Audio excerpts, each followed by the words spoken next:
You, what's good, boy? What's poppin', brother? Everything working?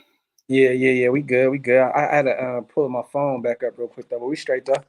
All right, I'm gonna try and just keep trying to send it to your email, anyways. All right, I'm trying to figure out. Oh, hold on. Where the fuck is the? What's good, Terrence, my boy? Are we lit? We live? Yes, sir. Okay. What's good? What's good with all you guys, man? Appreciate everybody that pulled up right now. Yes. Talk that shit. We might have some more people on here too, man. We might have to pull in some more people too. So hey, it ain't just gonna be us tonight. Yes. But what's good with everybody in here, man? What is good with everybody in here, man? Hold up. Let me close this window real quick. You good. Y'all didn't hear that? Y'all didn't hear the drilling back there? Oh, there's about there bucking. What's good, Valerie? What's good? Bluegrass, what's up with all y'all, man? Terrence, what's good? Joey Boy, what's good, man? Hey, man, you rated tape. What was it? Honcho and Sanji had a fire live last night, man. That's real. That was a fire live last night, man. I appreciate you, man. I had to leave early, man. I had family duties, man. But hey, family first, bro. Oh yeah, always, man. But I appreciate you, King. What's going on with you, man? First of all, David Irving, man. Let's get bro. Oh my God, bro. Before we get into that, bro. Oh my God. Hey, because I wasn't expecting that, bro. I know that at least, man. Hey, do not lie in the chat right here, right now. Everybody that had David Irving start, type of 1 in the chat, bro. And if you guys didn't, type of 2, bro. But I need to know if you guys are lying or not, bro, because a lot of y'all had David Irving starting, bro. I don't want to. I'm guilty of it. I had David Irving starting. I had David Irving's backup. I had David Irving's backup as Quinton Jefferson, and it's looking like he's the man right now. Yep. It's looking like he's the. At the end of the day. No, whoa. You seen what Vinny said too, though, right? I know you seen it. That Icy sent us. He says that he's hearing that Darius Falone and Darius Stills is killing it right now. Killing it. Hey, out of all the videos that we didn't all made out of a surprise cut, I don't think none of us had David Irving in there, bro. No. Well, we said he could be a surprise cut because it would be a surprise cut. You know what I'm saying? Yeah, bro. And that was wild, man. But the guy is not sold on football. Let's just be real. Like, I see. We don't. I mean, like, we know that, but we really don't know that. So I don't want to say it, bro. Like, I just sent us a picture in our inbox, bro, of him smoking weed right now on live about getting cut. Like, I did not see that yet, bro. I was driving back. Yeah, like, bro, he don't care, bro. Like, he didn't. First of all, I just said this on my live. The one player that needed to show up to OTAs was him. You have more to prove than anybody. You have not. Did he not show? He was one of the people that didn't go. Didn't show up, bro. That's why he was gone. That's why. Bye. Yeah. He was selling us all a dream with his little Instagram posts and shit, bro. Yeah, nah. All that. Once a Raider, always a Raider. It's blessings to be here. And no other culture matches this. Man, get the fuck out of here, man. Yeah, he was selling us a dream, bro. Yeah, play this, bro. Yeah, how much of this contract was guaranteed? I think it was like 400,000, 500,000. He just got the bag to do nothing. Oh my God. But fuck it, we'll take the L with it. It is what it is. As long, look, if I'm hearing Falone and Darius Stills doing a Dougie, bro, I'm with it, bro. But here's the thing, because I want to know about all you guys in the chat, though, because I know that a lot of people, even with David Irving and all the rest of the defensive tackles on our roster, I've done a couple lives. I know Graphk's done a couple lives, and everybody else in the nation has done a couple lives. And a name that I feel has been brought up a little bit too little was Sheldon Richardson. Like, I really like Sheldon Richardson. Of course, he was like, owed $13 million before he got cut. Now, that's what we got Yannick Ngakoue for. Of course, I don't want to pay a 3 technique that kind of money, but but let's say you got him for half that or like $5 million. I would do it, bro. Like, because if you give Solomon Thomas $5 million, you have to make up some sort of money for you gave an unproven 3 technique $5 million. I'm gonna just say it like that. No, for sure. Sheldon Richardson, he's proved it, and he could stop the run and rush the pass. I like that. We have to give Gruden a break on that one because we didn't know Sheldon. We didn't know he was going to be available at this point. You know yeah, you didn't know that, but at the same time, shit, man, I don't. Man, I get it, bro, but I think he's going to cost a little bit more than what we have. But I feel like we have money to make, though, bro. Like we have money that we can make on this roster. So let me ask you this, and everybody gonna hate me in the chat. You want Sheldon Richardson or you want Julio Jones? The hell? Where we're at right now, it costs. It's a different cost, though. How? What do you mean how? You got to give up picks and money for Julio. Okay, picks cool, but I mean probably about $7 million for Julio. Like because honestly, I would take Sheldon Richardson. I would take Sheldon Richardson, bro. Nation, I never thought about deleting my channel until tonight.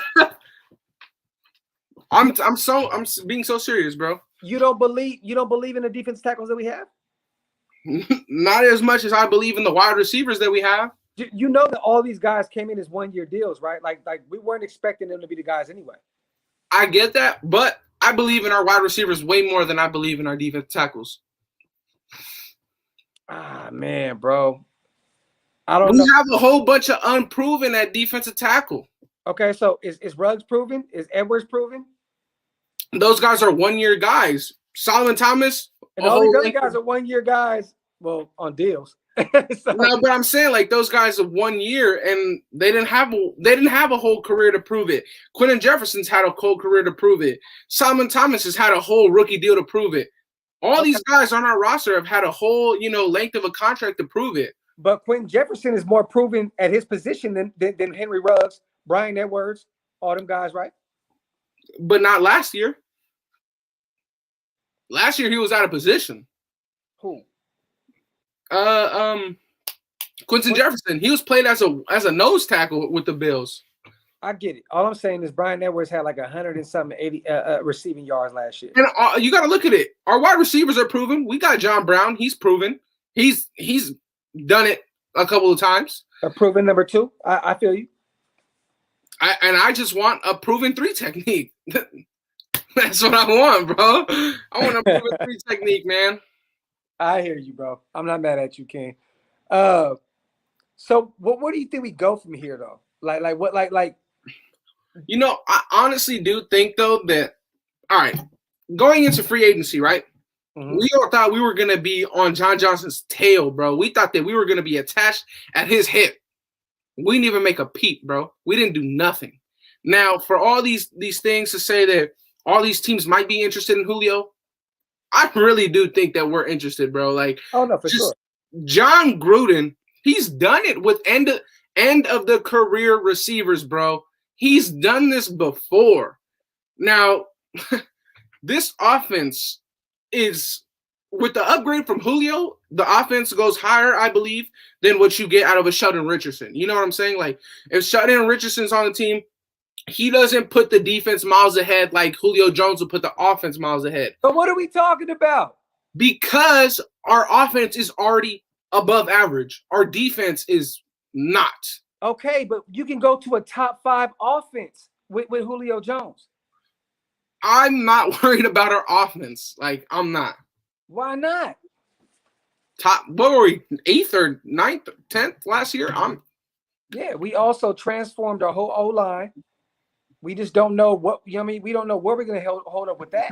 I mean, bro, like, if you can get one of the best wide receivers of all time, I'm taking. What does that have to do with the offensive line? The wide receiver not going to block? All I'm saying is this, bro. You can't guard. You can't guard everybody. You can't guard everybody, bro.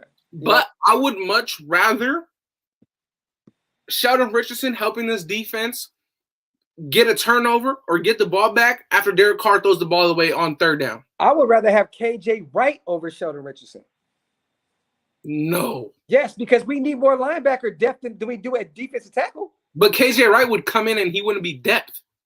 Okay, I get it. He may want to start and blah, blah, blah. But bro, we need more linebacker help than we need more defensive tackle help. I wouldn't say that. I wouldn't say that right now because you got a guy who didn't even get to touch the field last year, so we don't know what we have in Center Muse, right? You have another guy that we try to convert again to linebacker, Divine Diablo. All three guys you're trying to convert to linebacker from safety at a collegiate level. All three. Divine Diablo, Javon White, bro. That's why I wanted a guy in a 3 technique that's played it already. That's why I said that we don't need another linebacker more than we need another defensive tackle. So why can't Solomon Thomas be that guy? Because Solomon Thomas has what, 3 career sacks? But he's at his original position though, King. No, bro. Even at his original position, I believe out of his 4 or 5 career sacks, 2 of them were from defensive end. Okay. I don't want to put my faith in that.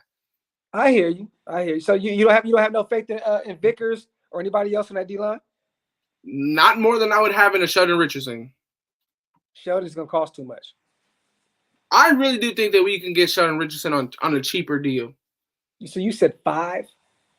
What? You said like $5 million? I'm thinking at least 9, 10. No, he just got cut. Nobody's picked him up. They cut him because of financial situation though. Like it wasn't because they wanted to let him go. They cut him to get Jadeveon Clowney. Exactly. But I really do think. So you want a guy? You would rather have a guy, right? I love this. Thank you, sir. So you would rather have a guy. You'd rather not have Julio Jones, but have a guy that got cut for Jadeveon Clowney. They're different positions. You would rather have a guy that got cut for Jadeveon Clowney. Different positions, and they're different positions. A defensive tackle got cut for an edge rusher. That happens a lot. I hear you, bro. I'm not mad. That happens a lot. What do you mean? I hear you, bro.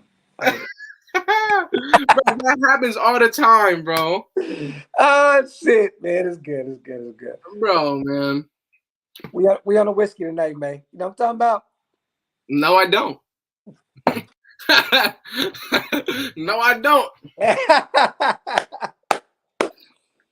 Chat game, what's up with it, man? Where AC at? Why AC ain't been pulling up?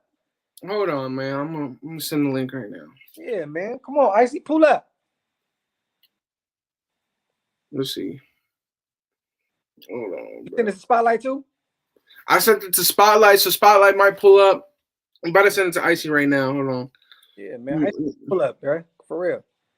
Bro, this is, man, I want to know. Vickers and Stills must be balling. Bro, I made that video and I put that little that clip of Vickers deadlifting 1,000 pounds. Like, yeah, that's cool. Like, that's great. But I know that with his size, he needs more handwork than he does leg drive. And that we can agree with, bro. I promise you. I feel you on that. Like, yeah, like, little bro, I'm like, okay, cool. That's dope. Like, you can deadlift 1,000. Like, that's crazy. That's like, yeah, that's wild, bro. Like, I said it in the video. Like, that's crazy. The most I've ever been able to deadlift was like 385, 395. Yeah. That's wild. But like, okay. All right. But like, will that translate? You know what I'm saying? And yeah, it's like, okay. But I mean, I think he'll get a lot more playing time this year. I really do think though that they feel like Quinton Jefferson can do what he did in Seattle. Yeah. And you know, he's Yannick's best friend too, right? Or they played together or something like that. At Maryland. Yeah, in college, yeah. Yeah. So I believe that they're best friends. So I mean, you know, we can see how that shit shake out. But I think that Falone, man, the way I'm hearing out of camp. But okay, he did have a good contract, right? He had about like a $10 million 2-year, $2 million contract, right? That's a cool contract. Yeah. But at the same time, you have to look at the difference, right? Because a guy like Solomon Thomas just got $5 million, and that's what he had before he left the league. And then $5 million is way more for a defensive tackle than what $5 million is now. You know? So Darius Philon really could be that guy, but I just don't see it. He's also technically undersized as well. Yeah. But I mean, he's a 3 technique. He is one of Gus Bradley's guys. So, I mean, it's the same with Quinton Jefferson. A Marinelli guy got cut before a Gus Bradley guy. Like, we just saw it firsthand. Like, I never thought that Darius Philon would be on the roster longer than David Irving. I had Darius Philon as being a guy that was competing with Darius Stills for a roster spot. Yeah. Well, dude, like I did not expect that at all. David Irving getting cut is crazy. Bro, David Irving had a fucking fat ass blunt on live like this. Hold on, I'm gonna see if I can put it up there. Bro, like what the fuck, bro? I'm like, all right. I mean, he had a joint. On the live, like fuck it. Like just got cut. I'm here though. Got my bag and dipped. And then real quick, shout out to Vital for the 499. He says Julio was ranked number 6 wide receiver. Don't get me. I want Julio Jones. I'm not saying that I don't want him, but I just think that we have other priorities before wide receiver. I would take Julio Jones right now. I would do it in a heartbeat. But if I had to choose though, and it came down to one or the other, I'm choosing a defensive tackle. Why? Because our wide receivers have more talent than our defensive tackles. Bro, but I'm saying we're deep at defensive tackle right now. All we're going to do, if anything, we're deep at wide receiver. We have a bunch of number 2s. So we have a bunch of unproven at defensive tackle. Yeah, but at least these guys are veterans. I mean, shit, like, at least you got some guys that's been there and done that. Like, yeah, I mean, it's tough. But we'll bring somebody else on this conversation, man. Because Spotlight just pulled up. My boy, he's gonna have to give his 2 cents on this. Who does he want? You know, I'm gonna have to pull my guy in. Spotlight Raiders talk, man. What's good? What's good? What's good? What up? What up? What up? What's going on? What's the topic, man? What we talking about? Bro, man, we talking about some bullshit, bro. That's what we talking about right now. Always. You know, it's the slow time of the season right now, and you know we having the Julio Jones talk. Let me ask you this real quick, Spotlight, because I know my bro is gonna get on your ass right now. I promise you, pause all the shit. Would you rather have Julio Jones or Sheldon Richardson right now? Think about it, bro. Let's be realistic here. We're not going to get Sheldon Richardson. Sheldon Richardson is not going anywhere. What? I'm letting it be known right now. Sheldon Richardson is not going to go anywhere. And if he goes somewhere, it won't be to Las Vegas. He's a free agent. Yeah, but I just don't see him. I don't see him getting signed till training camp. I don't see him getting signed right now. I don't, because he's asking for too much money, which we are in a salary cap that is at its lowest right now. So he's not going to get the money that he wants. And number 2, that Cleveland want him back too. So, and number 2, right now, like I'd rather have a wide receiver than a defensive tackle, just because it's too loaded with that defensive tackle rotation. Number 1, Jonathan Hankins is proven. Number 1. There's nobody on our wide receiver. There's nobody on our wide receiver core that is proven. Even Willie Snead or John Brown that came in, they're not proven. They're proven slot receivers that play the number 3 wide receiver in the league. We don't have no true number 1. Brian Edwards could potentially be that, but when it comes to a veteran, when it comes to a guy that's going to help, that's going to give Henry Ruggs and Brian Edwards get them at a higher level potential, I will go with a Julio Jones. It's more realistic to get Julio Jones to get Sheldon Richardson. Okay. Real quick before we touch up on this, my boy Icy Nate pulled up, so I'm gonna have to bring him on the stream. So we 4 deep, man. Potentially 5 deep, man. But let's bring my boy on the line, man. 4 deep. What's up, Icy Nate? What's up, my brother? What's up, Spotlight? What up, Andy? Go. That's how we address Icy. We address Icy as the GOAT. For real. What's up, Go? Facts. What's going on, man? What's up? What's up, King? Yeah, that David Irving situation, I think it was basically either Gus Bradley or Gruden. Like, he either like didn't show up to camp for no reason, or he just didn't show up to camp. Like, I think maybe it was like he didn't tell them they're on vacation, and then they got mad, and then Gus Bradley was like, "Okay, Rod, I'm sorry, this is your guy, but you're out of here, bro." And then that's probably what most likely happened. Like it was a Gus Bradley move or Gruden move. And then he rolled up a blunt. Yeah. And went on live. On the live, yeah. Oh my Lord, bro. Hey, you went from once a Raider, always a Raider. This is where I need to be. To I'm not showing up to the OTAs. I'm gonna go on a vacation. Bro. Knowing your career is already in jeopardy. Like, and he was in Las Vegas too. That's not a vacation. I don't think that's a vacation. That is bro. fucking crazy, bro. That's fucking crazy, bro. That's what happens when you give those type of players 3 or more 4 chances, and they still able to get on a football team and just mess their career all up, man. Bro, he thought we were still in the Oakland Coliseum, bro. Yeah. The Trent Brown situation. He thought we were still in the Oakland Coliseum, bro.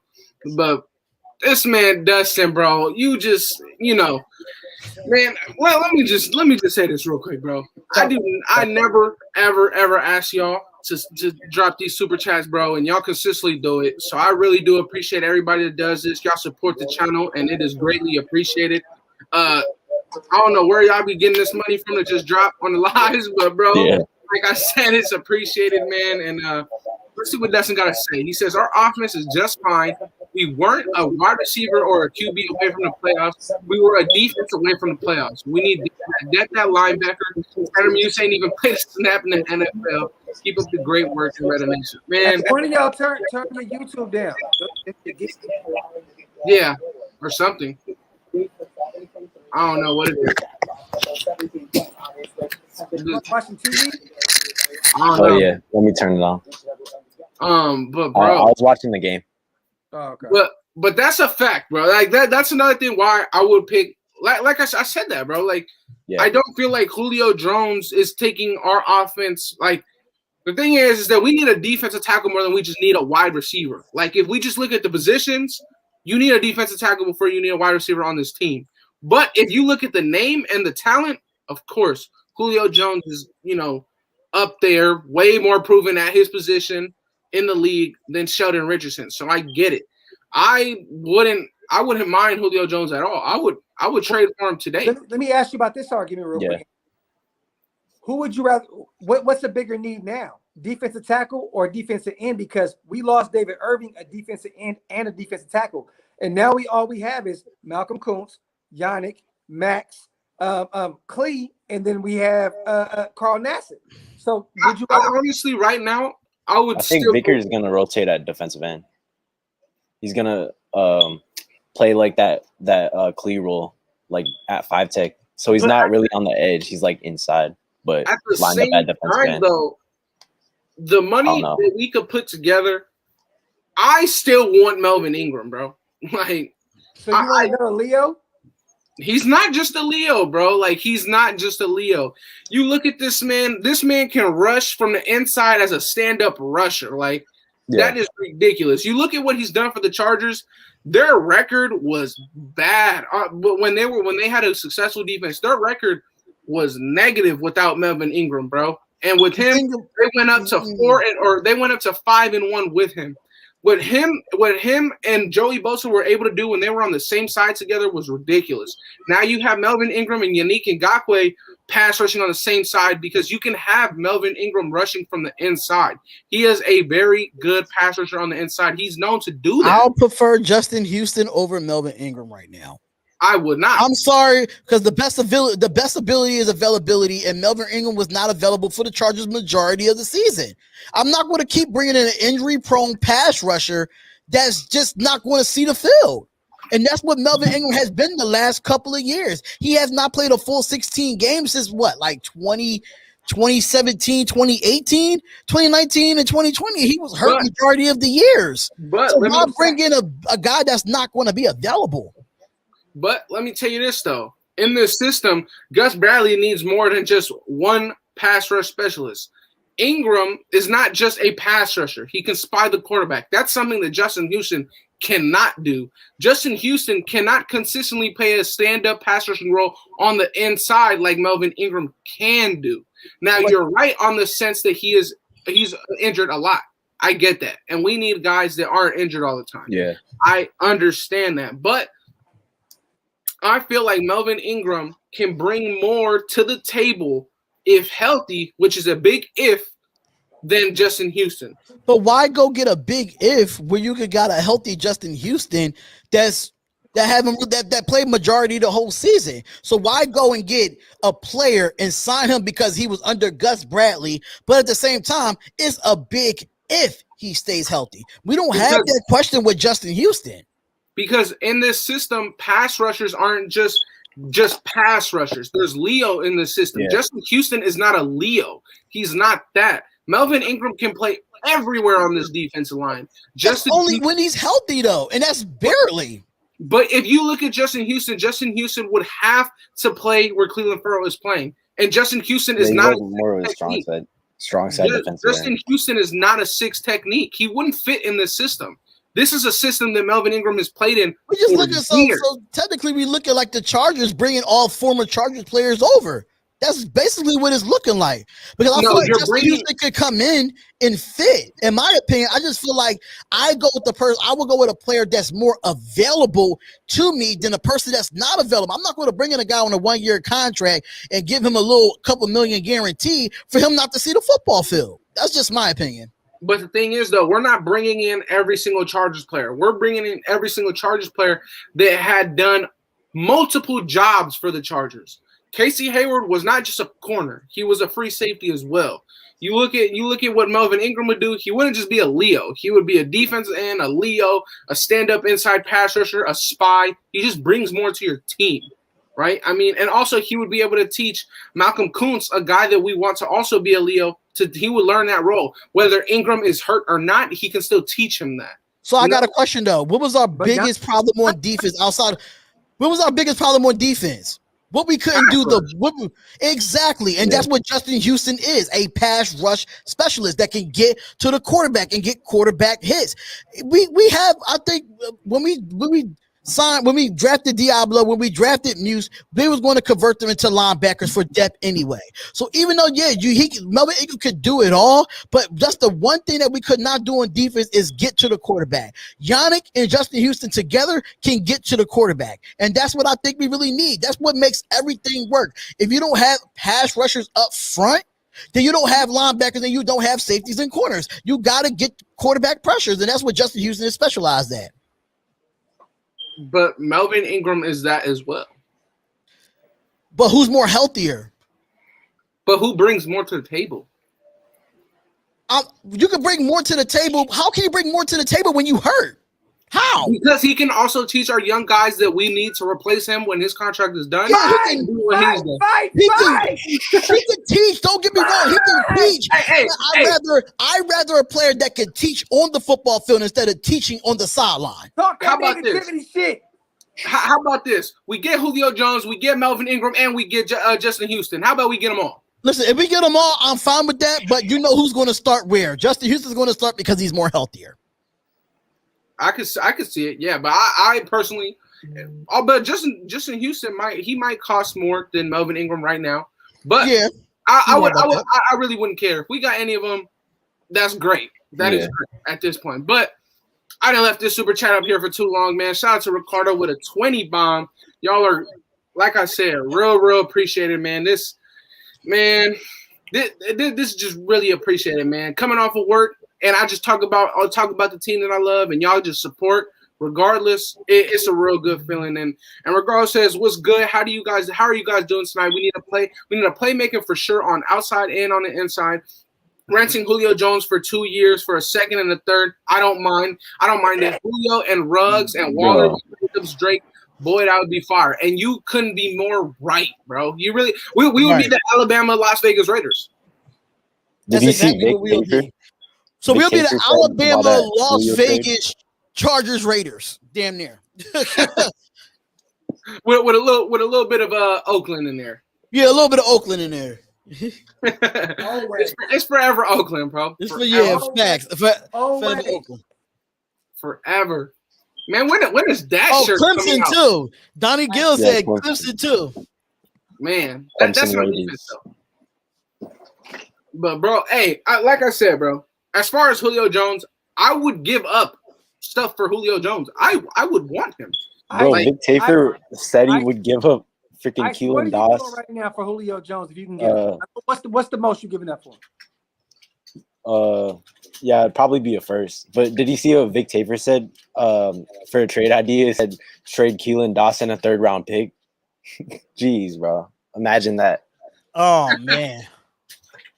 That would be cheap, bro. Damn. Yeah, 2022 3rd round pick and Keelan Doss for Julio. That would be a steal for us. Yeah. That would be a steal. Vic is smoking dick. Like, that's really what he said. Yeah, that's what he said. On Mitchell Rentz tweeted it out right now. That's why I'm about to unfollow him. That shit's stupid. Yeah. And then before I get on to the next topic real quick, I gotta read out this super chat, man. Shout out to you for the $5 super chat, Pacey. He says Solomon Thomas committed suicide. Rest in peace. At the end of his rookie season, don't you guys think that may have contributed to him underperforming so far? I do believe 1,000% at the end of his rookie. Yes, at the end of his rookie. Oh wait, at the end of his rookie season or his? Yeah, rookie season. Yeah. Oh. It was That's traumatizing, man. It is traumatizing, man. Huge advocate yeah. for mental health. Huge advocate for mental health. Yeah. You know, that's why that's one of the reasons why, you know, shout out to my boy Graphk. He had one of those fire lives on Monday. I believe the topic might have gone swirling around in there that live, you know. I appreciate you. That stuff is no joke, bro. And I do 100% believe that that's taking a toll on his career. And you know, like I said, I feel like he could still be a good rotational player, but as a football player, because that's what we're looking him as, like when he's on the Raiders. We're looking at what he could produce on the field, and at the moment, he hasn't produced what you would need in a starting caliber three technique, right? Defensive tackle, right? But you know, you outside of football, yes, 100%. It took that could take your mind a whole lot of places, bro. That could put you in the gutter for years. Like Spotlight said, man, that's something that can traumatize you for sure, and that's never a good feeling at all. Like I said, rest in peace to his sister. I'm not too sure who his sister was or anything like that, but yeah, that ain't right, man. That's definitely not a a good thing, man. Bruh said trade Carr and Waller for Rodgers and Devontae. Bruh. Oh my God, this Rodgers talk is still going on. It's like every quarterback they so-called say available. We are the first team to talk about trading for a quarterback. It never fails. Vickers or still okay. Shout out to Rate the Tape. My boy says Vickers or Stills for the last roster spot. You know, Rate the Tape. Even if he ain't on here, this man is always asking the questions, man. So, Hey, Ray, that was Andy Wade saying, "Bring your motherfucking ass on the lot." No, bro. What's it called? Pull up. Me personally, I'll go first. I think that a lot of us have this in common. I would take Stills, right? I mean, you just saw what's it called? David Irving potentially not get cut potentially, but he got cut before someone that was undrafted. Two people that were undrafted actually, or what's his name? Vickers was he was from the CFL, right? Yes. Yeah. Okay, so a dude from the CFL, an undrafted, and a guy who hasn't been in the league for 2 years, right? So we just saw David Irving get, cut before those guys. So me personally, I would take Darius Stills. I would rather take the chance on Darius Stills. Me too. Yeah, more potential. I really do think Definitely. that. I mean, he's 1 year younger, so that's not really a big thing. But I would really, really, really take that chance on Darius Stills. If we look at everything that David Irving said, and we fell in love with David Irving's words, we could fall in love with this man's Darius Stills' words. This man has been nothing but appreciative for this opportunity with the Raiders, bro. Like I want guys like that. The difference is he's an underdog. He has an underdog mentality. Mm-hmm. He's gonna fight. David Irving always had that. Oh, everything was given to me because of my physical. You know, like Darius Stills actually is like, I want to prove something. David Irving has nothing to prove in his head, in his mind. Yeah. Vickers, let's just go around the table and say who would you guys pick? Yeah, I got Darius Stills. Yeah, definitely Stills, bro. Yeah, only because I go with Stills too. Vickers had what 2.5 sacks last year? 2 sacks in limited fashion. So like, you could get that out of Stills, bro. Yeah. I think we over time. In a year or two, Darius Stills can quadruple that. I mean, to me, just being real. You know? Yeah, I think Stills has more of an upside than Vickers at this point. No, to Darius Stills, right? Yeah, I think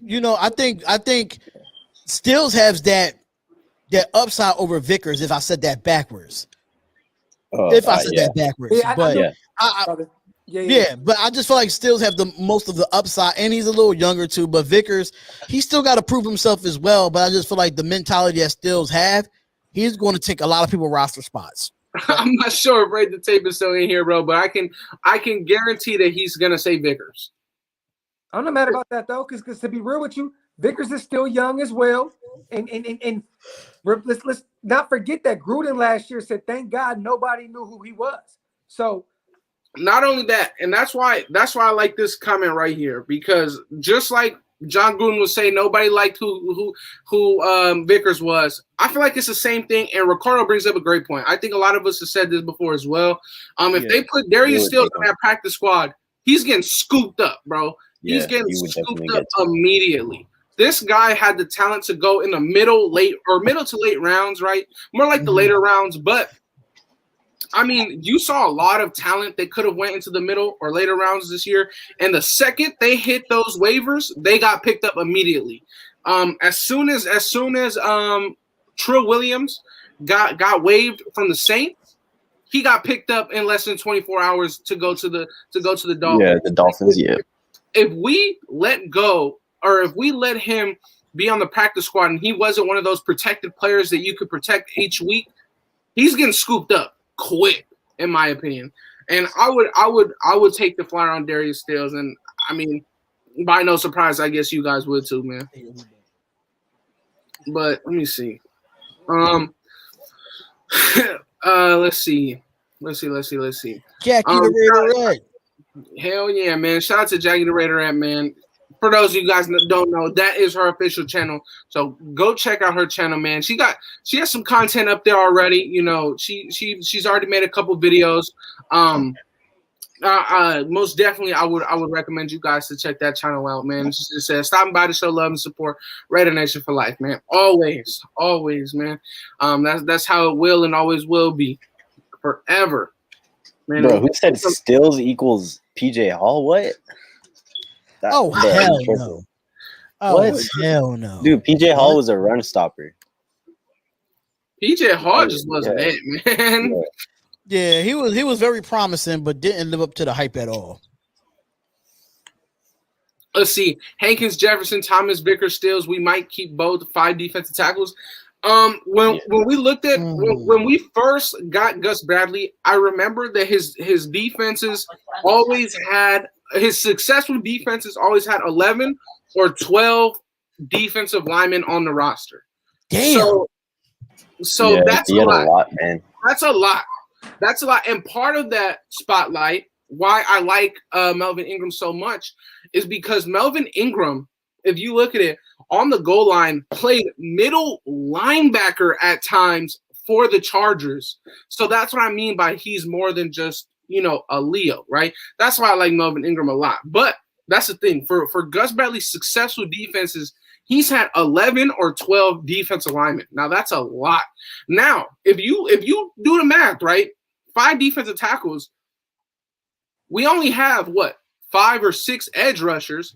So we essentially could take 5 defensive tackles. But I'm not too sure that those years where he had 11 or 12 defensive linemen, I'm not too sure that those years, if they had 3 quarterbacks on the roster like John Gruden likes. So it'll be tough. It'll be tough to see. But who knows, man? Who knows? Hold on. Hey. Los from the Bay says from Darius Falone's story, it seems like he has COVID. What? Oh wow. Let me see. Let's see. Check that out, Icy, because I ain't heard that. Yeah, man. Let's see. He says, great job. I appreciate that. He says, talk that shit, Doc. Bro, I think they were just clowning because you were here. Yeah. It said COVID supposed to feel like this in bed, and he's in bed. Damn. Okay, I mean, look, 2 weeks, be back. Yeah. All that work he put in then. The nation. Hey, real chat game real quick, man. You can't lie, man. Me and my brothers, all of us, man, we've been putting that work in, man.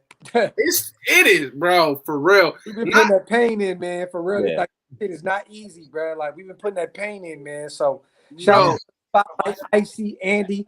Like, this shit is not easy at all. Like, bro, and let's be honest, like you said, Graphk, earlier in the day, we need to address this man Icy as the GOAT, bro, because this man makes it 10 times easier. You get off work and this man ready to help, bro. Like, I'll be on the way back. I'll be on the way back of work like, damn, what the fuck am I going to talk about? As soon as I get the idea, I can hit him up, let him know something. He'll help me. So it makes it it makes it 10 times easier to have somebody to help you like that. And it just makes it easier to put out the content for all y'all, man. And that's why I always say in the beginning of my video to go check this man out, because he is the real deal when it comes to this, bro. Like, he really helps us a lot, and he deserves the recognition too. Like, I get all my breaking news from Icy Day. I don't know where he been at lately, but when it comes to news, he always has some stuff for me. Yeah, for real.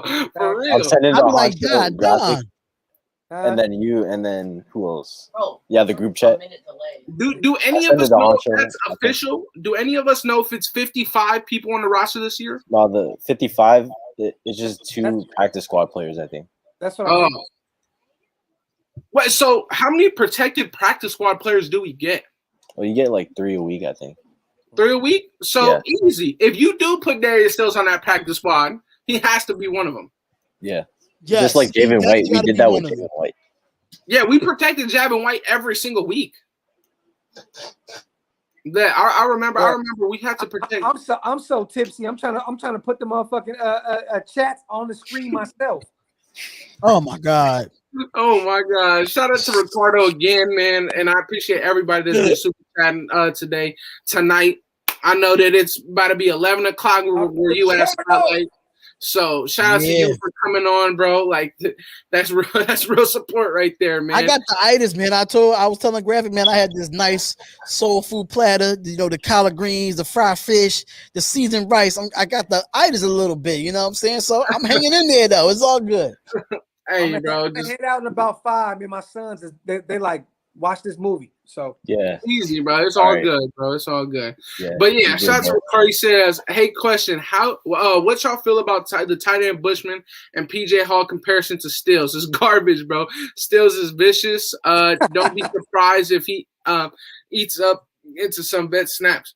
I think that Darius Stills or the PJ Hall was to Vickers, not to Stills. That's who it was. But bro, I really do believe in that sense that, like I just said, this man was just undrafted and got cut before David Irving, right? I mean, David Irving got cut before he did. And I really, really feel like that's a big step for Darius Stills, because Darius Stills wants it, bro. And actually, I feel like this might have been a long time coming, because 79, Darius Stills got that number the second he got there. 79 was David Irving's number last year. Sure was. So that's what I thought. And then he changed it to 95. I thought that Darius Stills was getting that. I was like, hold on. That number don't even look right on him. He needs to get another number, in my opinion. That number he's getting 95 then. He's getting 95. Yeah, they need to get him in the 90s, bro. But as far as the tight end Bushman, I know a lot of people had him high on their tight end boards. I mean, I didn't go into the draft looking at tight ends. Like, I'm just being honest. But we got us a good one. I know that from what I've seen and what I've read, he was a very good, reliable target out there in BYU, man. And they were saying that that Zach Wilson could have maybe went number one if he had tight end Bushman out there getting passes from him. So who knows, bro? Who knows? You have a top 3 tight end duo, right? Yeah. Duo? Hell yeah, easy. Yeah, I agree. And what I like about it the most is that people are gonna sleep on ours because Foster Moreau hasn't really done anything since his rookie year. Because he had that real bad knee injury the year before, and then he came back this past year, and just didn't. I mean, he couldn't see the field as much. Especially we have Derek Carrier on the roster as well, so that's gonna be interesting. But I think Bushman is kind of an underrated player coming into training camp. He's kind of an underrated player, but I think he's going to be fine. I don't know if he's going to make the 55-man roster, but I think he's a good player. He's going to be picked up somewhere if he doesn't make it with us. I really do feel like that Foster Moreau could start on half the AFC team, bro. That's a fact. That is a fact. Foster Moreau is an underrated, bro. I feel like every single one of our tight ends is an underrated blocker, bro. It is. I feel like they are, and they need to get more recognition because everybody and their mom want to give recognition to George Kittle and him blocking. But all right, bro. What about the tight end that wear the silver and black? Because he got some good blocking too. Hey, Ray to take. He said it's our red zone issue. Gruden, 75% Gruden, 25% Carr. Only can choose one. Don't say kind of both. 75% Gruden, 25% Carr. Bro. If I had to choose, bro, it's Gruden. And I could say once it's Gruden. Yeah. Easy. That's easy. 3 tight end sets at all. Yeah, Let's just be realistic here, y'all. Gruden is a predictable offensive play caller. That's one. Yeah. Number 2, he's very conservative, and then when it's time to win the game, he's scared to win the damn game. I don't even think it's about conservative, bro. Like he's very conservative, bro. I don't even think it's about conservative. I just think it's the personnel and the formations that he comes out on the field in, bro.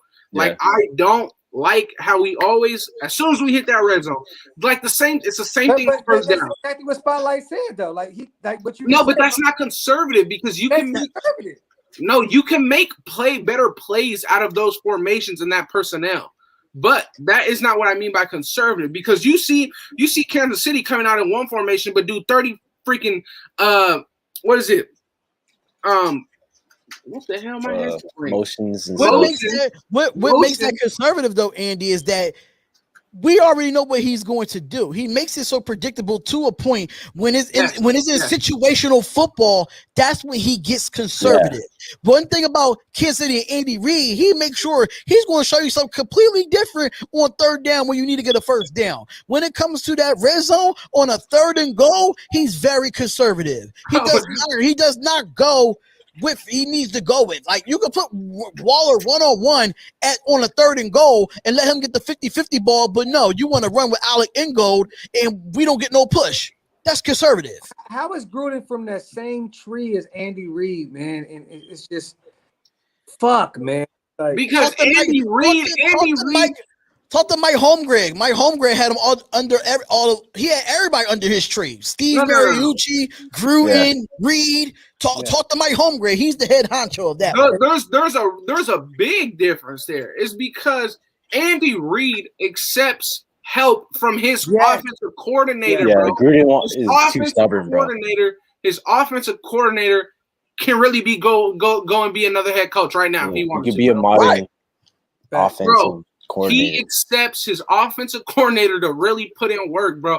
And Gruden, he has his little 2002 offense. You need a veteran quarterback. I've been saying this since we signed him for a 10-year contract. And don't get me wrong. For him to have that little old weird offense, it still gets you in the top 10. But he just needs to expand it a little bit more.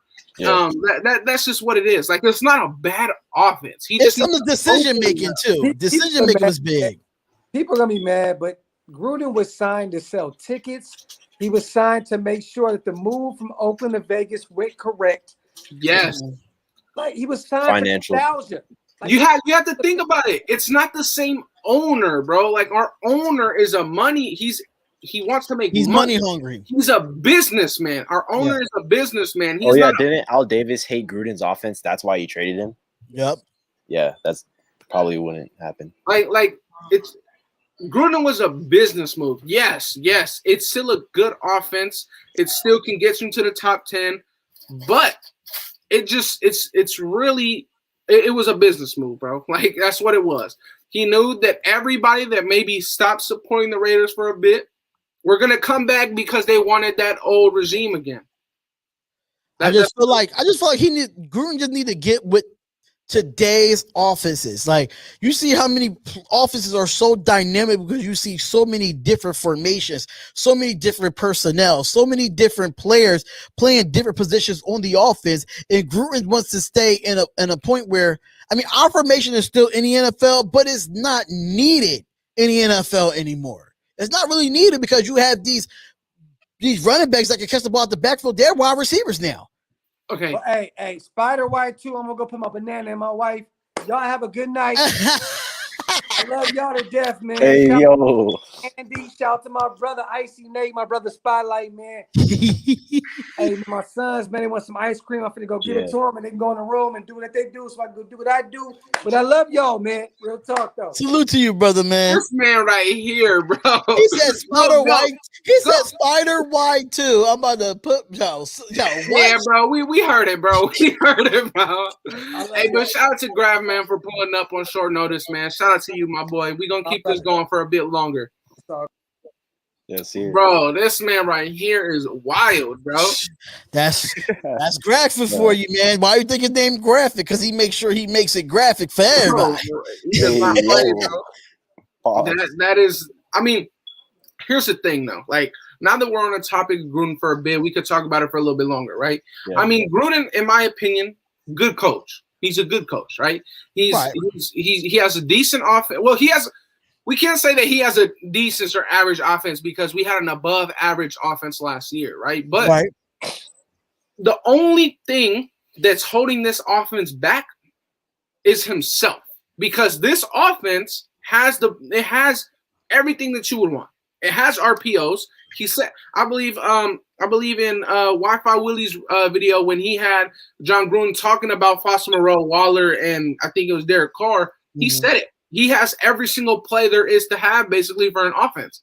But he just never flips to those chapters, bro. He stays in the first one that he knows that has worked before, and he's scared. Like, you know how surprised we were that we saw Gruden let Zay Jones throw the ball last year. I never thought that we were going to see a play like that. Yeah, and then it worked out. Like, damn. I thought it was going to be interception, bro. Like, the fact that he let Zay Jones get the ball and throw it, I never thought I would see that ever in my life. Never. Honestly, I was surprised when Mariota threw the ball deep to Waller because, you know, Gruden don't like to throw the ball deep like that all the time. Yeah. See, but that's the thing. That's the thing why people like to question Carr, right? Because they think that with Carr, as much as people think that Mariota limits us to only running, they feel like Carr limits us to not being able to do more. And when they saw Mariota throw that deep ball to Waller, people started, thinking. But at the end of the day, he lost us that same game. I feel like that whole Carr argument just needs to be dead, bro. Like, it's not going to happen until Carr at least gets us to the playoffs or win us a Super Bowl. Raiders fans are not going to be satisfied with Derek Carr. I mean, we are going to have our Carr lovers, don't get me wrong, but we're going to have those Raiders fans out there that's going to blame Carr for everything, no matter if this guy throws 5 touchdowns in the game. They could be like, oh, what about this incomplete pass by Derek Carr? It never fails. It never fails. It's never enough. And then the thing, in my opinion, and this is just straight facts right here from Dustin. This is this is just a fact right here. The thing is, like, at the end of the day, like this man just said, we had 30 plus points per game. What more does Carr need to do? In my opinion, I don't know if when Mariota was doing his thing, I don't know if his offense was averaging 30-plus points per game. I really don't know. I don't even think was only his offense was averaging 30 plus 25, I points a think. game when he was there. Yeah, he only averaged like 23, I think. And the thing is, though, is like Derek Carr, he is our guy. Like I've said this before. Yeah. I would extend Carr right now for another 5 years. I really don't care what nobody would say. I would do it for another 5 years. And the thing is, Derek Carr's bad plays looked worse because we've never had a defense to back him up. Ever. Never. Ever. Yeah, Even the start at the 2016 25-yard line. Even the 2016 year, it was the same thing. No defense. Exactly. So now when he throws the ball to be safe, not to be conservative, because you guys get that mixed up, but to be safe when he throws the ball away so he doesn't give the other team good field position. Instead of throwing a pick, when he throws the ball away, in the back of his mind, he has faith that his defense can go, make a stop for him. But his defense never does it. His defense is trash. His defense sucks. You don't think that that's what it is, man. having a short field is gonna make a difference? Like Aaron Rodgers gets his defense like top 10, and then if they get an interception, and then he starts at the 50-yard line while Carr starts at the 25-yard line, doesn't that make a difference, bro? Like if you make a big run from 25 yards with the Raiders offense, Carr is gonna have like a shorter field, so he has to get like more yards, like 80-yard line. Bro, I'm gonna nip this in the bud real quick, Andy, because everybody talked about. I don't want to keep bringing up the Aaron Rodgers, rumors and stuff like that. But I'm gonna nip this in the bud right now. A lot of the Raider Nation gets mad at Carr when he doesn't step up in the pocket and doesn't run. But it's been 2 years in a row in the NFC Championship game. Aaron Rodgers did the same shit. It was wide open. So if I am the Raider Nation, you want the same quarterback that did the same thing that Carr did. Same thing that Aaron Rodgers did. They both did the same thing. Don't step up in the pocket and don't run.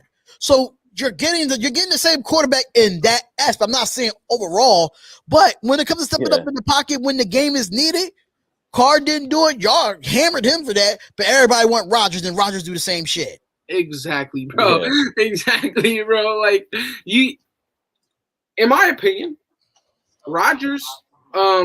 If we looked at what he did, right? We just saw Tom Brady, the most immobile quarterback of history, just win another Super Bowl. Now, right? He did not deserve to play in that game, bro. He had probably one of the worst games of his career, and still got to the Super Bowl. You know why? Because of that defense, man. That defense was ridiculous. Now, let's just change the topic. Let's just change the topic. Let's go to the Washington Redskins, right? They had a dude that was in the middle of college classes. They said, you know what? We came off the practice squad, bro. We need you to play quarterback this week in the biggest game of our franchise in years. And because guess what? Their defense, he was able to go back and forth with the best quarterback in history. Because you need a defense. Like, that's what you need. You need a defense that can back you up. You need a defense that can make a play when your offense doesn't score a touchdown. I mean, bro, how many times have last year? None. We need a freaking defense, bro. It's about the defense. If you had 11 turnovers. If you look at the 1 year, that Derek Carr had still a bad defense, because 20th is a bad defense. Yeah, it's not even average. When he had because of the turnovers, I really don't understand the narrative, bro. Like, I really just don't get it. Like, when he had the best defense of his career, he had the best year of his career. That just shows that you need a defense, right?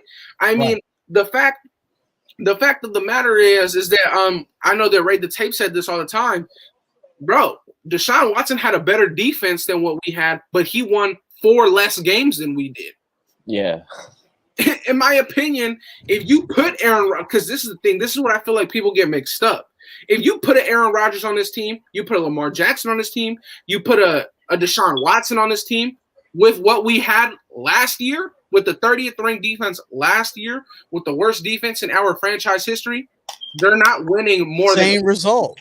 They're not winning 8 games. Same result, and then Carr would be on another team thriving, on another team with a good defense, where we're still struggling to try to find a quarterback and a defense for after all these years. It's ridiculous, man. Like I feel like I feel like Carr is easily our guy, man.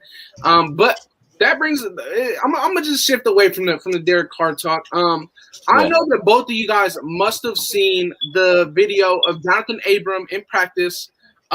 When he was doing those hip flexor drills, when he was really getting in and out of breaks. Did you see that video, Spotlight? Yeah, I saw it on Twitter. I actually watched it on Sanjit's video, and then I actually went on Twitter and saw it. And I was impressed. Did you see Keyshawn Nixon's video? No, I didn't see Nixon's video. Nixon had a video. It was a small little one. He was just about doing tackling. Yeah, it was like a tackling thing, and we know that was a big problem for us as well. And so what did you take out of that Jonathan Abrams small little clip that we saw? What did you take out of it? What I took out of it is that he's looking to listen and looking to better himself in coverage. And because guys like him coming from being the star, being the most talked about on Hard Knocks, being the most talked about coming into his rookie season and having that pressure. I feel like now he's a little bit humbled after this year of being actually playing majority of the season. I think he's a little bit more humble. He's going to get back to focus on his technique, and he wants to be better. That's all I got from it. And I feel like you said it perfectly, right? Because we've heard from the little small press conferences that John Gruden has done. He said that he sees Jonathan Abram in the facility almost every single day of the week, including weekends, right? Yeah. So he's in there working, right? Now, what I took from the video was that while he was doing his transition from left to right, it always looked to me that when he was flipping his hips to the left, it looked a lot more natural. Like that looked a lot easier and more fluid for him. It looked like that movement there was easy for him. Now, when he tried to flip back to his right, the first time he tried to flip back to his right, it almost looked like he stumbled, but he was, he's a great athlete and he was able to recover.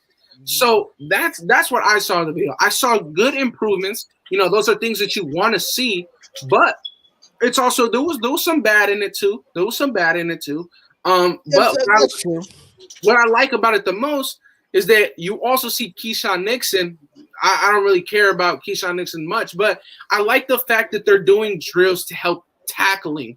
That's what I like. That's our biggest issue on our defense. That's what I like the most, right? I mean, I honestly feel like Jonathan Abrams should be leading that drill, bro. He needs to learn how to wrap up, in my opinion. He needs to learn how to really wrap up. And you know what? That's what they're doing, because you look at Gus Bradley, he implements the hawk tackle. Now, that's a rugby tackle. Yeah. That's a tackle that you have your head out of. You have your head out of the tackle, and it's all shoulder. You move, you roll. That's what it is. It's literally a rugby tackle. If any of you guys in here have played rugby, I played rugby for 3 years. It's a rugby tackle, bro. That's literally what they teach you. Rugby's no joke either. Rugby is no pads, bro. No pads. Rugby more hard hits than the NFL. I'm like, goddamn. Rugby is fun, bro. Right? Let me tell you this, bro. Rugby is meant for the big dudes in football, the linemen who didn't get the ball. They let us eat in rugby, bro. They let you get the ball. You get the ball in rugby, and they say, all right. They let you get the ball in rugby, and they let you just hit. I love it, bro. It's amazing. It's a great sport. But I mean, I really do like that they're trying to implement tackling. Abrams trying to get better with his hip movement. Obviously that'll translate better in coverage, like you said, Spotlight. I like it, man. I like to see that these guys are working. What I really would like, the two things that I would want to see the most right now is a Gus Bradley press conference, and for us to actually see some mini camp work, man. Like that's what I need to see the most. But I think I don't even think I mentioned this right here, but shout out to ONT6 Soldier. He said, as a wise man once said, spider white two banana, I'm gonna put my Hey yo, this man right here, bro. That was funny. That was funny. I was not expecting Yeah, that, that was man. funny. For those of you who don't know, because I remember this man right here, ONT6 Soldier, was the first person to ever donate to this channel right here. So shout out to you, bro. Salute to him, man. Salute to you, my guy. I remember this stuff, bro. He was the first one to ever donate to this channel, bro. You always remember your loyal ones from day one before, it got even to like 1,500 or when you got your first 1,000 subscribers and your partner program came through. Listen, you got to remember them loyalty ones in the beginning. Yes, bro. But there's a good question right here. Who has more potential, Brian Edwards or Foster Moreau? Do we really have to pick one? Because this is hard. This is hard, bro. This is hard, man. I think they both do. Potential. Yes, these two have tons of potential because Foster Moreau could be a starting tight end on any other team that's not the 49ers, that's not the Chiefs, bro. Right. In my opinion. He could be a starting tight end. I don't care if your name is Mark Andrews, he could give you a run for your money. If I had to choose though, if I had to choose, I would give it to Foster Moreau. In my opinion, I would give it to Foster Moreau. What would you guys say? Yeah, I'd probably say Moreau too.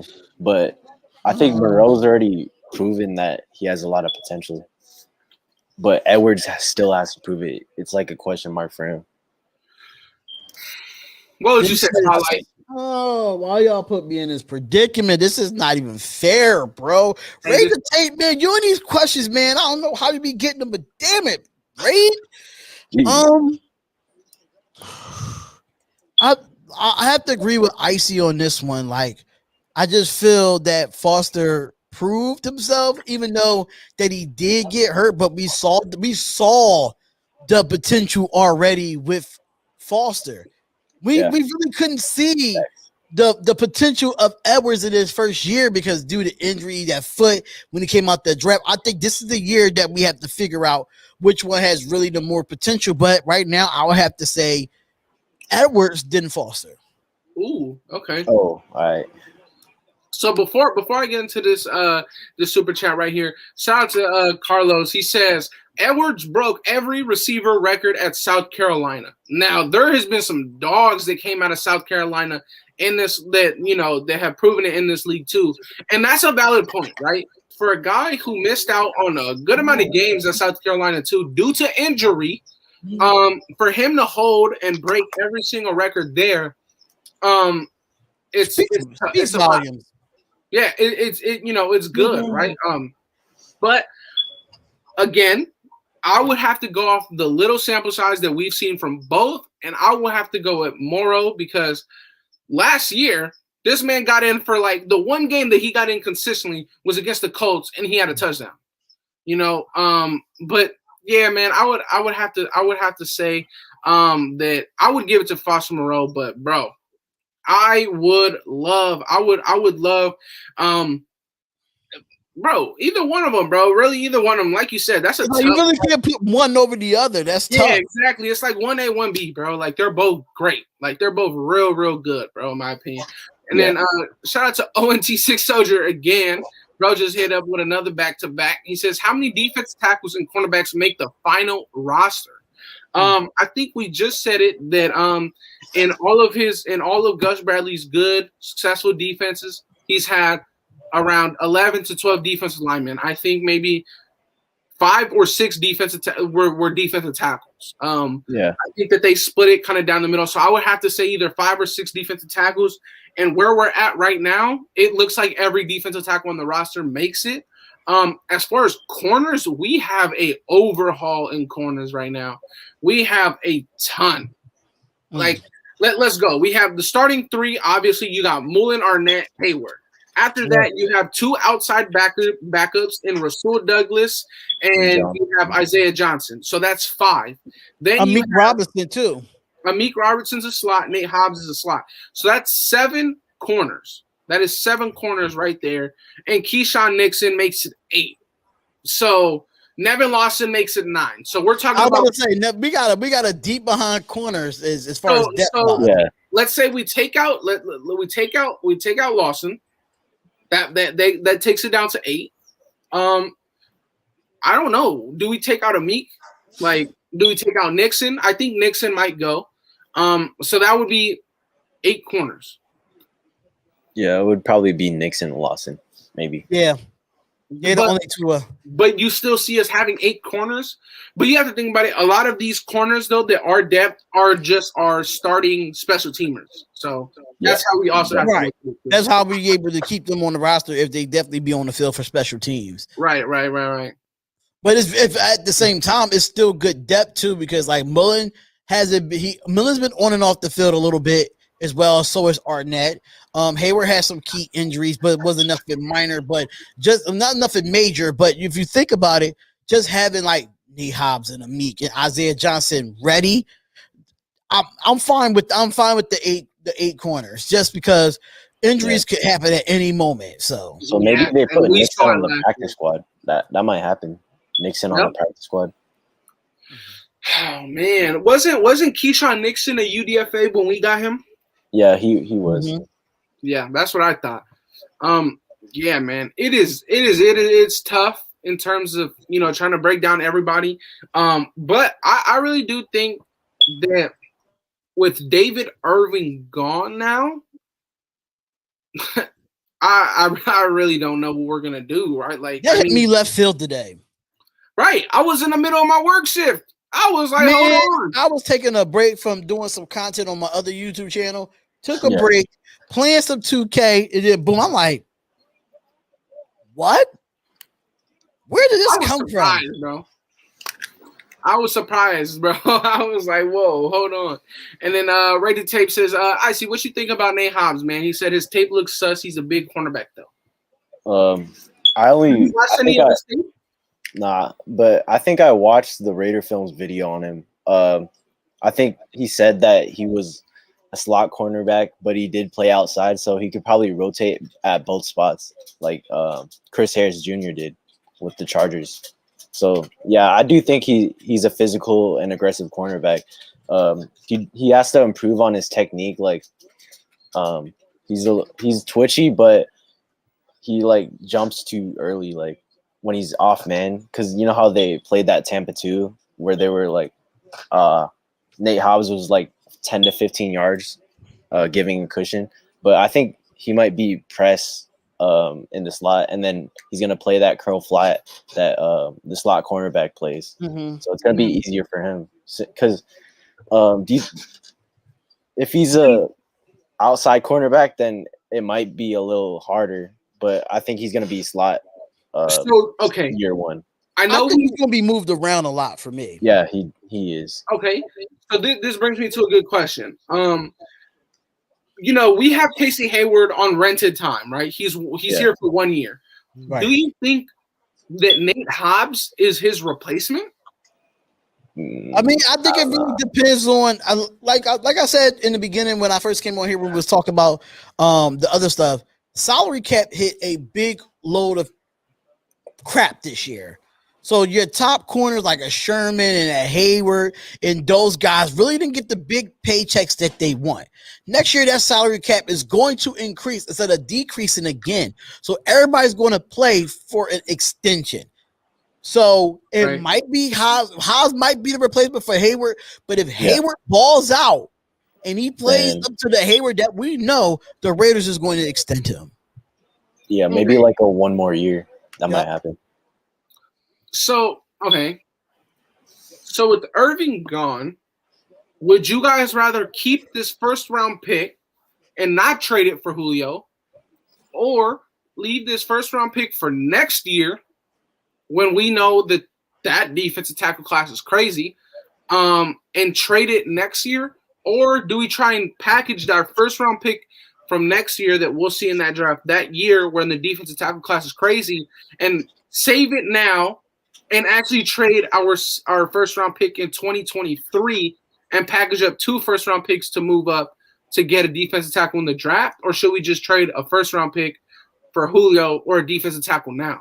Well, I really can't. That's tough to talk about because you got to think about it. What defensive tackle is going to be available in free agency before any of this happens? So you got to think about that. Who's going to be available at the free agency? If it's good defensive tackles at free agency, I don't think the Raiders would go after defensive tackles in the draft. It just really depends on who's out there in free agency, who contract is coming up when it comes to the defensive side of the ball, especially at the D tackle position. I think they would only go for one in the draft if like they didn't sign like a big name guy in free agency. That might happen. Like if they go for a big name, then we know that it's not going to be a D tackle in the first round. Right. Yeah, I mean, it's real tough. But if you guys had to give a number on interceptions that our total defense has next year, what would you say? Don't we have like 10 this year? We have what? Interceptions? 10 interceptions? Wasn't it like combined with like Heath had 3 and then Quit 1, Nevin Lawson? Oh, no, Nevin Lawson didn't have 1. Trayvon Mullen had 2. Heath had 2. 3, so that's 5. Kwiatkowski had 1. Oh, yeah, Moreau had 1. Moreau had 1. So that's 7. 7. Is that it? And then what else? I think that's it. That's what I'm really thinking. That's it. That's so sad. No. Abram had 1 too. Oh yeah, no, Abram had 2. Abram had 2. So 8. So that's 9. Oh no, 9. And then who was the other one? I forgot the other guy. I don't know. Oh, it was Carl Nassib. Oh hell no. Oh yeah. Darn! I totally forgot about that interception. Yeah, so I'd probably say 15 next year. 15. Okay. You just get 5 more. And we only had what? 3 forced fumbles? Yeah, we only had 3 forced fumbles. Kwiatkowski. And then 2 with Klee. Lawson had a forced fumble, remember? Oh wait, yeah. So 4. Yeah. So 4. Yeah. How many we had this past year for interceptions as a defense? 10. 10? Yeah, I'll give it an extra 5. I'll say about 15. Yeah, because Morg's definitely gonna get like 2 or 3. Okay. Yeah. I'm gonna give us also 15. But if I had to say a forced fumbles, I'm gonna give us more just because of Unique, bro. I'm gonna say that Unique alone gets us going crazy. Yeah. And then shout out to Destiny says people need to quit sleeping on Malcolm Kuntz. He had a projected second round grade and second round players start. Klee going to the inside and Kuntz is going to eat with Unique market Raider Nation for life, baby. Okay, so that's a hot take right there. Because he's right. Second round player start. Yeah. But we got him in the 3rd round. Now, as far as Cleveland Furl moving into the inside, it would only be on pass downs. That's where you lose me a bit because I agree. Cleveland Furl moving to the inside on pass rushing situations is gold. I agree with that. But for him to move first and second down, inside on first and second downs, that's a mistake.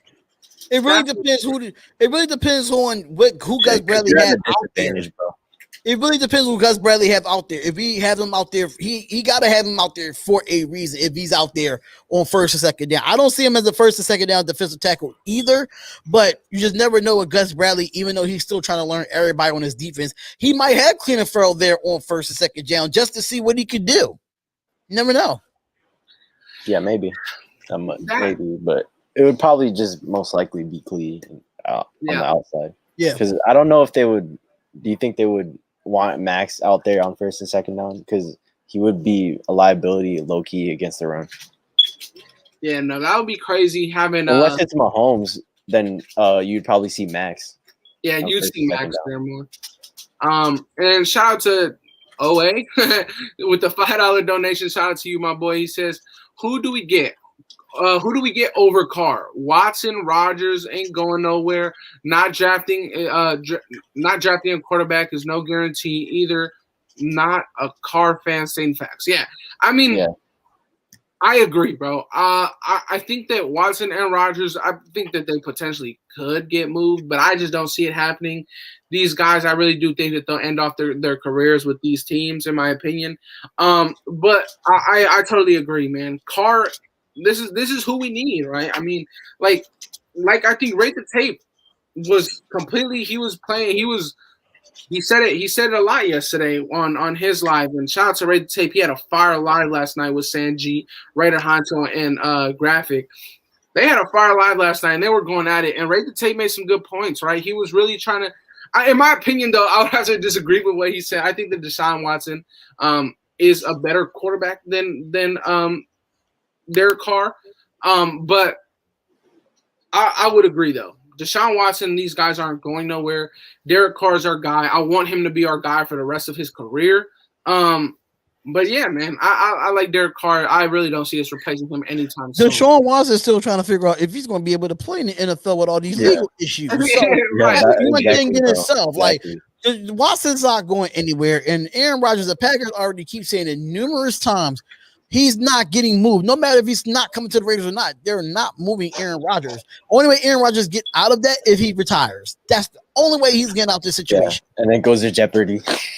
Right. Imagine if we lost two legendary quarterbacks in 1 year with Aaron Rodgers and Drew Brees. That would be crazy. Yeah, that would be crazy, bro. And then people need to realize about Derek Carr. This is the longevity at quarterback that the Raiders had in a long time. Yeah. Keep that long. I don't want to keep looking for a QB or hearing Carr talks every single year about him getting traded. He's going to end his career as a Raider. Raider Nation, but some of the Carr haters that in the Raider Nation, not all of y'all, just get over it, please. Yeah, and even if we were going to draft a quarterback and we moved on, bro, Gruden's not good at drafting a quarterback in the first round either. Like, you're going to have Blake Bortles or what? I believe Julio Jones and Bryan Edwards have the same amount of missed games. That's interesting. But bro, I mean, the thing is, I feel like Carr, he's our guy. Me personally, I would take Deshaun Watson over Carr though, but I not with the team that we had last year, because I don't think that he really wins us any more games, in my opinion. The thing is, I like you said, bro. I just don't want to keep talking and hearing about this Derek Carr stuff all the time. It's not for me, bro. I just don't like it. I like our quarterback. I like where we stand. But yeah, man, that's really it. Like I said in my last video, now David Irving's gone, so that's not even a good question, man. I was about to say, shit, man. Do you think it's better? We're better off.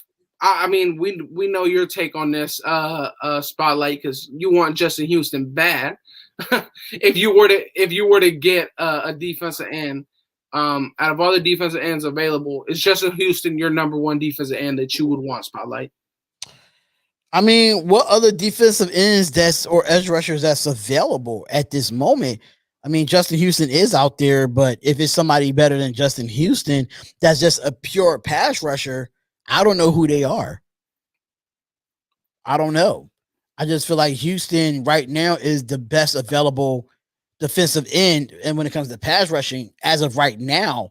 So I would have to go with Justin Houston until if I'm missing someone, let me know in the chat. Y'all let me know if I'm missing someone because I don't know. Only noticeable one I see now is, Justin Houston. Okay, so then what do you think about this right here then? Houston had 8 sacks, and the Colts, who needed pass rush, drafted 2 pass rushers rather than re-sign Justin Houston. Well, I mean, we got to think about it. Justin Houston is a veteran, number one. Number two, of course, the Colts are going to go young because if you look at their defensive line and look at their linebackers, they are, Yeah, they did it because defensive end is replaceable. But, they could definitely be replaceable. Let's change the topic real quick then, because I think we should be on here for like good maybe next 10 minutes. Let's talk about linebackers then for the last minutes of the stream. What do you guys think that we're missing in terms of a linebacker, right? Do you think that we're missing a true middle linebacker, a true will linebacker or weak side linebacker, or a true strong side or Sam linebacker? Do you think that there should be a guy just like there is competing on the outside linebacker roles? Do you think that right now we could potentially upgrade at the position at middle linebacker over Nick Wachowski? Like, is it linebackers available right now, or are you talking about just for next year? Next year, do you think? Because look, if we look at our linebacker depth, everybody in our linebacking room is competing with each other except for Nick Wachowski. Nick Wachowski is the only one who doesn't have somebody behind him really working him to get him better, right? Don't get me wrong. Nick Wachowski is a good linebacker. I want him to be our starting linebacker, middle linebacker next year. But at the same time, we preach this all the time that we need more competition, right? We need more competition all the time because competition makes people better. Nick Wachowski has no competition at linebacker. What do you guys think about that? I mean, we did sign Diablo. We did sign Tanner Muse the year before and Javin White to see if they're going to turn into linebackers.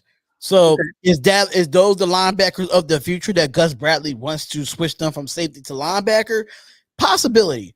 But if it's going to be linebackers available in free agency that's better than Wachowski, go get him and could let them compete for his starting spot.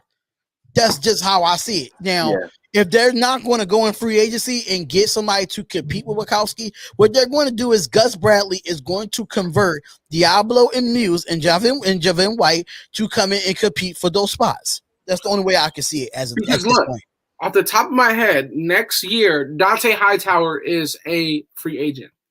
Right. So would you rather Dante Hightower over Nick Wachowski? And then I've seen some people in the comment section saying that Nick Wachowski can move to an outside linebacker. What do you guys think about that?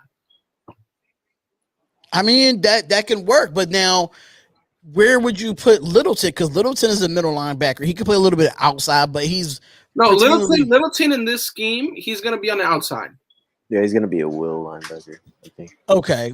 So it's just tough. I don't know.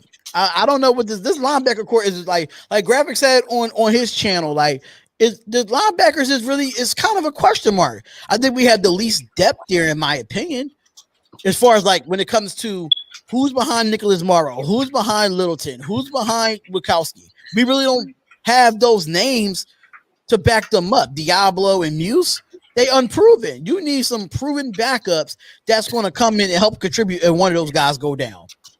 Yeah, I mean, I like that Vital just put that Muse is 6'3", 235, and runs a 4.4.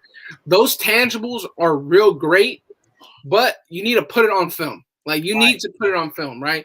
Like, those tangibles are amazing. Like, that's what you want. That's a modern-day linebacker right there. That's exactly what you want. Right. But if you can't put it on the field, much like Spotlight just said that your best ability is availability. That's why you would take Justin Houston over Ingram. Muse, his whole rookie year, wasn't even available. Bro wasn't even available in training camp. This man had turf toe or a toe injury and said, "Nah, I'm good." Right. Like, you know, it's interesting. But yeah, you guys know that Gunther actually didn't want him. He didn't agree with the pick. It was all Mayock and Gruden. Really? Like Scout was saying that Gunther doesn't like those fast linebackers, like the modern day linebackers. They want that. Or he wants those old linebackers that are like thumpers, you know. Bro, that's why I said before the draft that if we still had Paul Gunther, he would have tried to move to get Zayvon Collins. Yeah, he probably would. That guy's like 270, bro. Like, sheesh. That was ridiculous, bro. But I mean, it is what it is, right? Like, it is what it is. There's a big difference between, you know, all the positions in that linebacking room, right? I mean, like I said, it is what it is, bro. Like, it'll be kind of weird, though, still seeing Corey Littleton in number 42. Right. You know, that's an interesting number, in my opinion. And he didn't give up that number to Carl Joseph. Carl Joseph had to go to number 43. So Carl Joseph, he didn't get his college number in number 8 because of Mariota, and he didn't get 42.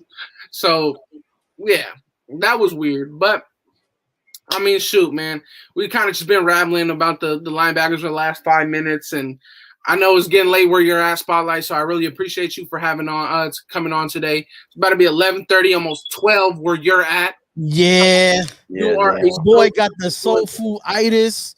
So you are a soldier for pulling up, bro. I appreciate it, man. You already know you're always welcome on these lives, bro. Each time that you see that I got a live tuning in. Same thing with you, Icy. Just hit me up for the link, and I'll throw that link your way. Thanks, bro. No problem. It's been an honor having me on here, man. Bro, yeah, thanks, man. I'm surprised you were able to pull up. Man, Graphk hit me up like an hour before. He said, "Listen, I need you on in an hour." I was like, "All right, cool." I went and got my soul food. I was people because Raider Tate was calling me snacking because I had some cornbread while I was live on Graphics Live. I was messing that cornbread up. So like, I'll let it be known, man. Your boy was hungry, so I had to eat real quick and come on your live and get that double work in. Real quick as we close out the live. You've been on the East Coast and the West Coast. Who has the better soul food? East Coast. But I have to say this though. I say the East Coast because East Coast is kind of like near the South too. But if you want to go down south for some seafood, I said soul food. Soul food. Soul food? Oh, I thought you said seafood. Oh, seafood. See, no. I said soul food, but I thought you said seafood. No. So if you want to go to the South and get some soul food, the South is where it's at. Forget the East, forget the West. The South has it. Telling you, hands down. I have family that makes collard greens from digging them up in the ground. Like it gets real down there. So you gonna get you gonna get some real stuff, man. Man. I had to mess with you, Ed. I had to mess with you. Oh my goodness. If you ever watch Life, you like, saying, how you say cornbread? That's how I say cornbread. I said cornbread. Yeah. You want your cornbread? But yeah, man, I appreciate both of y'all for coming on, man. I appreciate everybody that came out in the live chat tonight. I appreciate it 110% everybody who done donated tonight. That's greatly appreciated. Like I said, I never asked for you guys to do that. It comes so when you guys do it, I know that this comes from you guys and your appreciation for the channel. And I'm always going to keep dropping this content for you guys. And expect episode 3 and episode 4 of Chalk Talk real soon, man.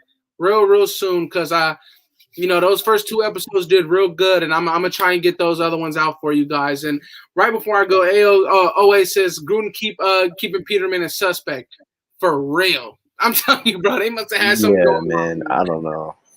They must have had something going on, but expect Raiders Chalk Talk episodes, if not tomorrow, Sunday and Monday. Expect them then.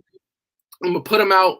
And then real quick before you guys go, man, just let them know where they can see you guys and reach you guys out. Because we still got over 100 people in here, man.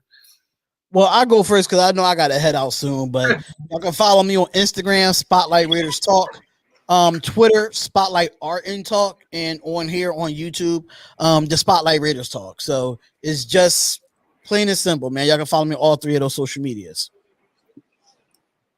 Yeah, you can follow me at ic.nate_ and then Raiders Rhythm for my Raiders page, and then ic_Nate for my YouTube. Go check both of them out, bro, and check that man IC's Instagram page out because that quick news be out there on Quickfire on his page, man. So you gotta send that page to me, Ice. I didn't even know you had another page. Oh yeah, I'll send it right now, man. Yeah, but like I said, man, I think people in the chat is talking about the Warriors game or something like that going on right now. So let's talk. It is what it is. I don't really watch basketball like that, but whatever. But shout out to everybody who came in, man. I appreciate everybody who joined the live. But Grizzlies up 2 with 1:43 left. Oh man. Oh yeah. So we really might have to head out. So y'all can go check that out. So y'all could check that out, man. Yeah, I don't wanna take that away from none of y'all, but yeah, man, I appreciate everybody who pulled up. I'm gonna put this on my channel. This is gonna be going up on my channel. It should be live either late tonight or tomorrow in the morning. So yeah, if y'all want to rewatch the stream, shout out to everybody who pulled up, man. Y'all are goats. But we out, y'all. Deuces. See ya. See ya.